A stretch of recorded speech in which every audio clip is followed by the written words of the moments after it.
ఇక ఈ నెల 28న సిరిసిల్లలో జరిగిన మాజీ మావోయిస్ట్ మర్డర్ కలకలం రేపింది. నర్సయ్యను దారుణంగా చంపేశాడు నిందితుడు సంతోష్. అయితే పోలీసుల విచారణలో సంచలన విషయాలు వెలుగు చూశాయి. సీన్ కట్ చేస్తే 36 ఏళ్ల కిందట పోలీస్ ఇన్ఫార్మర్ అనే నెపంతో అంజయ్య అనే వ్యక్తిని చంపేశాడు నర్సయ్య. తర్వాత జనజీవన స్రవంతిలో కలిసిపోయాడు. ఇంతవరకు బాగానే ఉంది. అయితే ఇక్కడే అసలు సమస్య మొదలైంది. కొన్ని రోజుల కిందట మాజీ మావోయిస్టు నర్సయ్య ఓ యూట్యూబ్ ఛానల్ కి ఇంటర్వ్యూ ఇచ్చాడు.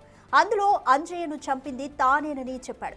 కారణం కూడా వివరించాడు. అయితే ఇది తెలుసుకున్న అంజయ్య కొడుకు సంతోష్ నర్సయ్యను మట్టుబెట్టాలనుకున్నాడు. తన తండ్రి చావుకి కారణమైన నర్సయ్య బ్రతికి ఉండొద్దని పథకాన్ని రచించాడు. అంతేకాదు, ఏకంగా నర్సయ్యతో స్నేహం చేశాడు. కొన్నేళ్ల పాటు స్నేహాన్ని కొనసాగించాడు. చివరికి నర్సయ్యను నమ్మబలికి అలా నిర్మానుష్య ప్రదేశంలోకి వెళ్లి మాట్లాడుకుందామని చెప్పి బండరాయితో మోది చంపేశాడు.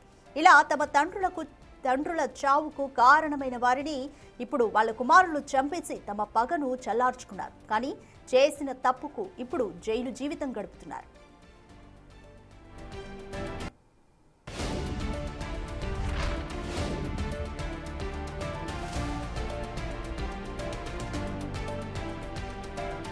మాకు సిద్ధయ్య అనే పీపుల్స్ వర్క్ సంబంధించిన మాజీ అగ్రాల గుట్ట సమీపంలో హత్యాకామించబడాలన్న ఫిర్యాదు మేరకు వాళ్ళ బంధువులను పిలిపించడం జరిగింది.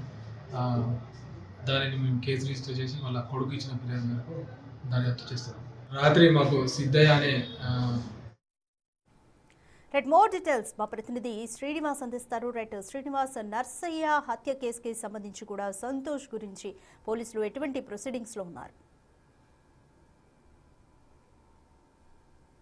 ఎస్ రాధిక, 1979 లోపల తన తండ్రికి చావుకు కారణమైనటువంటి వ్యక్తిని ఎలాగైనా కడతెర్చాలని చెప్పి సంతోష్ భావించాడు. 1979 లోపల తన తండ్రిని చనిపోవడంతో అప్పంచలి పగ పెంచుకొని తన తండ్రి చావుకు ఎవరు కారణమని చెప్పి ఎదురు చూస్తున్నటువంటి సమయం లోపల ఇటు రాజన్న సిరిసిల్ల జిల్లా తంగలపల్లికి చెందినటువంటి నర్సయ్య గతం లోపల మావోయిస్టు సానుభూతి పరుడుగా పనిచేశాడు. అతడు ఆ నక్సలైట్ కి సానుభూతిగా పనిచేసిన తర్వాత ఇప్పుడు ఆ జనజీవన స్రవంతిలోకి కలిసి అజ్ఞానం వీడి జనజీవన స్రవంతి లోపల గడుపుతున్నటువంటి నేపథ్యం లోపల ఇటీవల ఇటు సిద్ధయ్య అలియాస్ నర్సయ్య అనేటువంటి వ్యక్తి ఒక యూట్యూబ్ ఛానల్ లోపల తాను మావోయిస్ట్ గా పనిచేసేటువంటి సమయం లోపల అతని యొక్క మరణానికి తాము స్కెచ్ వేశాము అని చెప్పి తామే చంపామని చెప్పి ఆ యూట్యూబ్ ఛానల్ లోపల చెప్పడం కూడా జరిగింది. ఈ విషయాన్ని ఆ సంతోష్ దాదాపుగా ఏడాది తర్వాత ఆ యూట్యూబ్ లోపల వచ్చినటువంటి వీడియోను చూసినటువంటి సంతోష్ ఎట్లా అయినా కానీ ఈ నర్సయ్య అనేటువంటి వ్యక్తిని చంపాలని చెప్పి అయితే నిర్ణయించుకున్నాడు. ఆ నర్సయ్య సిద్ధయ్య అలియాస్ నర్సయ్య అనేటువంటి వ్యక్తి ఆచూచి కోసము చాలా ప్రయత్నాలు చేశారు. ముఖ్యంగా గండి లచ్చక్కపేటకు చెందినటువంటి సిద్ధయ్య ఒకనొక సమయం లోపల అతనికి యూట్యూబ్ ఇంటర్వ్యూలు అంటే చాలా ఇష్టము అని చెప్పి తాను కూడా ఒక యూట్యూబ్ ఇంటర్వ్యూ చేయాలనుకుంటున్నా అని చెప్పి సంతోష్ అతన్ని నమ్మబలిగేటువంటి ప్రయత్నం చేశాడు.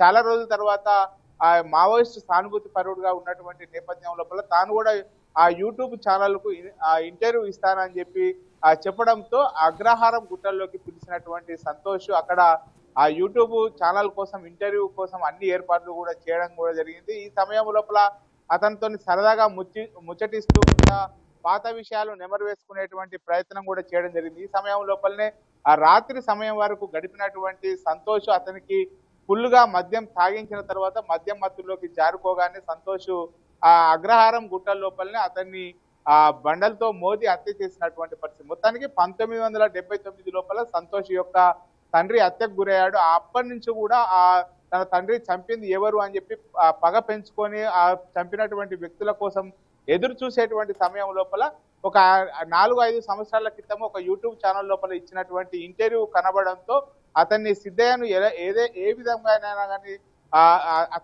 హత్య చేయాలి, అంతమొందించాలని చెప్పి ప్రయత్నాలు చేసి చివరికి తను యూట్యూబ్ ఛానల్లో ఉన్నదని చెప్పి నమ్మబలిగించి ఆ యూట్యూబ్ ఛానల్ ఇంటర్వ్యూ కోసం పిలిపించి అక్కడ అగ్రహారం గుట్ట లోపల చంపిన తర్వాత నేరుగా పోలీస్ స్టేషన్కి వెళ్ళి తన 1979 లోపల తన తండ్రిని చంపడానికి కారణమైనటువంటి వ్యక్తిని తానే హత్య చేశాను అని చెప్పి పోలీస్ స్టేషన్ లో వెళ్ళి లొంగిపోవడం కూడా జరిగింది.